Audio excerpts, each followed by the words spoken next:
Hi hello friends, இன்றைக்கி நம்ம ஒரு டிப்ஸ் தான் பார்க்க போகிறோங்க. என்ன அப்படின்னா, நம்மளுக்கு வந்து நான் கத்திரி வெயிலே ஸ்டார்ட் ஆகலை. அதுக்கு முன்னாடியே நம்மளுக்கு வந்து வெயில் வந்து கொளுத்தி எடுக்குது. எல்லாமே 110 டிகிரிக்கு மேலே தான் இருக்குது நிறைய டிஸ்ட்ரிக்டில். சென்னை வந்து அதில் விதிவிலக்கு கிடையாது. சென்னைன்னு மட்டும் கிடையாது, நிறைய பிளேஸ் எங்கள் ஊர் சைடு கன்னியாகுமரி சைடும் வந்து நாங்கள் ஊருக்கு போயிருந்தோம். ஒரு 1 வீக் சுத்தமாக முடியல. அங்கேயே ரொம்ப ஹீட்டாக தான் இருக்குது. எங்களுக்கு வந்து என்னென்னா, கொஞ்சம் தென்னை மரம்லாம் இருக்குது. ஆனால் வந்து இருந்தாலும் ஆப்போசிட் சைடு எங்களுக்கு என்னென்னா மிரர் வந்து கண்ணாடியில் போட்டிருக்காங்க. அதனால் வந்து ஃபுல்லாக அதில் வரக்கூடிய வெயில் ஃபுல்லாகவே வந்து எங்களுக்கு வீட்டில் ஹீட் வந்து ப்ரொடியூஸ் ஆகும். ப்ளஸ் வந்து மேலே மொட்டை மாடி, அதனால் ஃபுல் அண்ட் ஃபுல் மதியம் எங்களுக்கு சுத்தமாக இருக்கவே முடியாது. அதுக்கான டிப்ஸ் தான். ஒவ்வொரு டிப்ஸ் நான் என்ன ஃபாலோ பண்ணுறேன். 10 இயர்ஸ் மேரேஜ் ஆகி நாங்கள் இப்போ 5 இயர்ஸ் முன்னாடி வேறு வீட்டில் இருந்தோம். இப்போ வந்து 5 இயர்ஸ் அந்த வீட்டில் தான் இருக்கோம். எப்படி வந்து நாங்கள் மேனேஜ் பண்ணி கொண்டு போகிறோங்கிறத சொல்கிறேன்.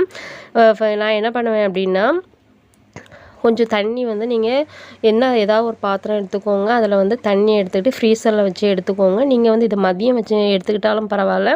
மதியம் உங்களுக்கு ரொம்ப ஹீட் வந்து அதிகமாக இருக்குது அப்படின்னு நினச்சிங்க அப்படின்னா, இப்படி ஐஸ் கட்டி மாதிரி வச்சு நீங்கள் வந்து டேபிள் ஃபேனுக்கு கீழே வச்சுக்கலாம். உங்கள்கிட்ட வந்து சிரட்டை, இது வந்து எங்கள் ஊர் சைடு சிரட்டைன்னு சொல்லுவோம். நிறைய பேர் கொட்டாங்குச்சி அப்படின்னு சொல்லுவாங்க. நீங்கள் சும்மா வாட்டர் கூட ஒரு பாத்திரத்தில் வச்சு ஃப்ரீசரில் வச்சு எடுத்துக்கலாம். இல்லை கொட்டாங்குச்சியும் வச்சுக்கலாம். கொட்டாங்குச்சி வந்து எதுக்காக யூஸ் பண்ணுறோங்கிறத நான் வந்து சொல்கிறேன். எனக்கு இது வந்து நீங்கள் நல்லா ஃப்ரீஸ் ஆகிற வரைக்கும் நீங்கள் வந்து ஃப்ரிட்ஜில் வச்சு எடுத்துருங்க. அதுக்கடுத்தது வந்து எனக்கு 2 பக்கமும் ஹால்லேயும் வந்து 2 மிரர் வச்ச மாதிரி தான் ஜன்னல் இருக்கும். அதே மாதிரி கிச்சன் பக்கத்துலேயும் எனக்கு அப்படி தான் இருக்கும்.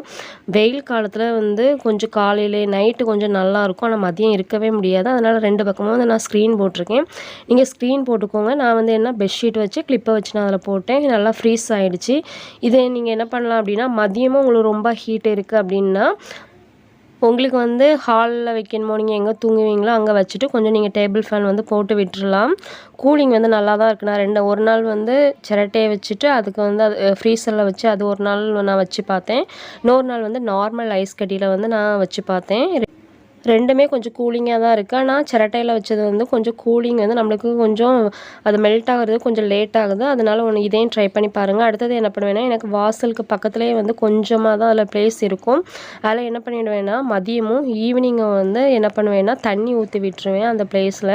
ஏன்னா கொஞ்சம் நம்மளுக்கு வந்து குளிர்ந்த காற்று வீட்டுக்குள்ளே வரும்ல, அதுக்காக. ஏன்னா பக்கத்தில் தென்னை மரம் இருக்கிறனால அந்த காற்று அடிக்கும்போது நம்மளுக்கு வந்து வீட்டுக்குள்ளே வரும். அப்படின்னால அதில் தண்ணி கொஞ்சம் ஊற்றி விட்டு அதில் வந்து நான் கொஞ்சம் கவர் வச்சுட்டேன். கொஞ்சம் நேரம் அதிலே வந்து தண்ணி தேங்கி நிற்கும். அடுத்தது வந்து ஒரு 5 மணிக்கு மேலே என்ன பண்ணிவிடுங்க அப்படின்னா, அந்த நீங்கள் போட்டிருந்தீங்களா ஸ்க்ரீனோ, இல்லைனா வந்து பெட்ஷீட் நான் போட்டிருந்தேன். நான் ஜன்னலுக்கு வந்து ஸ்க்ரீன் வந்து நான் போட மாட்டேன். போட்டு பார்த்தேன். எனக்கு ரொம்ப வீட்டுக்குள்ளே இருட்டாக இருக்கிறனால நான் வந்து அதை எடுத்துட்டேன். இப்போ வந்து எனக்கு ரொம்ப வந்து வெயில் அடிக்கிறனால சரி ஓகே, நம்ம வந்து இப்போதைக்கு பெட்ஷீட்டை போட்டுக்கலாம் அப்படின்னு சொல்லிட்டு மதிய டைமிங்கில் பெட்ஷீட் போட்டு நைட்டு வந்து எடுத்துருவேன். ஏன்னா நைட்டு கொஞ்சம் கூலிங்கான காற்று தான் நம்மளுக்கு வரும். மதியம் தான் வீட்டுக்குள்ளே இருக்க முடியாது. நைட்டும் வந்து அப்படி தான் இருக்குது. ஆனால் வந்து கொஞ்சம் கொசுக்கடி இருந்தாலும் பரவாயில்லன்னு நான் ஜன்னலை ஓப்பன் பண்ணி போட்டுருவேன். வீட்டில் இருக்க நமக்கே வந்து இவ்வளோ கஷ்டமாக இருக்குது. வேலைக்கு போகிறவங்களுக்குலாம் ரொம்பவே கஷ்டமாக இருக்கும். நீங்கள் வந்து பிளாக் கலர் கொடையை கொண்டு போகிறது வந்து கொஞ்சம் அவாய்ட் பண்ணிக்கோங்க. அதே மாதிரி black colour dress, saris wear பண்ணுறதை அவாய்ட் பண்ணிக்கோங்க. குழந்தைங்களுக்கு வந்து மேக்ஸிமம் பிளாக் கலர் ட்ரெஸ் இந்த டைமிங்கில் வந்து போட்டு விடாதீங்க.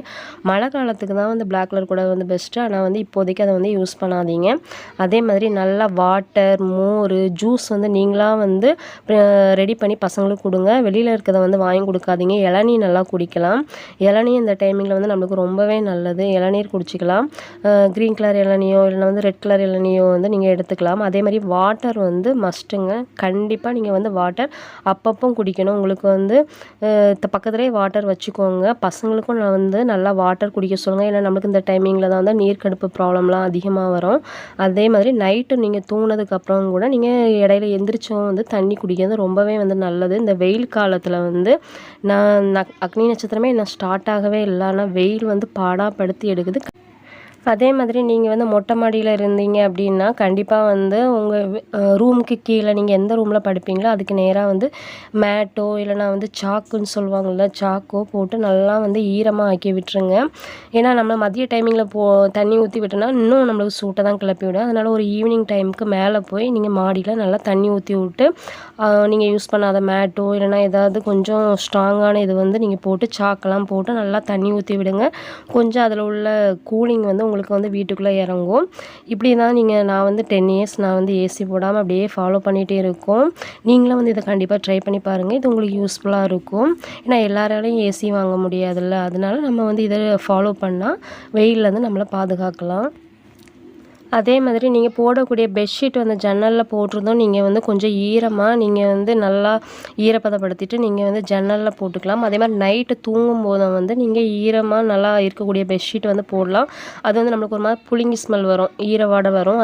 அதை அவாய்ட் பண்ணுறதுக்கு உங்கள் வீட்டில் வந்து கம்போர்ட்டு வேறு ஏதாவது கொஞ்சம் வாசனை பொருள் இருந்துச்சுன்னா அதில் முக்கி போடுங்க. கண்டிப்பாக வந்து உங்களுக்கு ஈரவாடை வராது.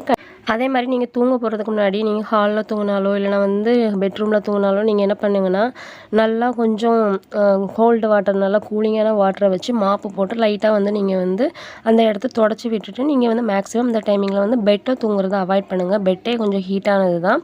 பாய் வந்து விரித்து நீங்கள் அதில் வந்து படுத்து தூங்கினா ரொம்பவே வந்து கூலிங்காக இருக்குங்க. ஏன்னா வந்து பெட்டு வந்து குளிர்காலத்துக்கு தான் வந்து நம்மளுக்கு யூஸ் ஆகும்.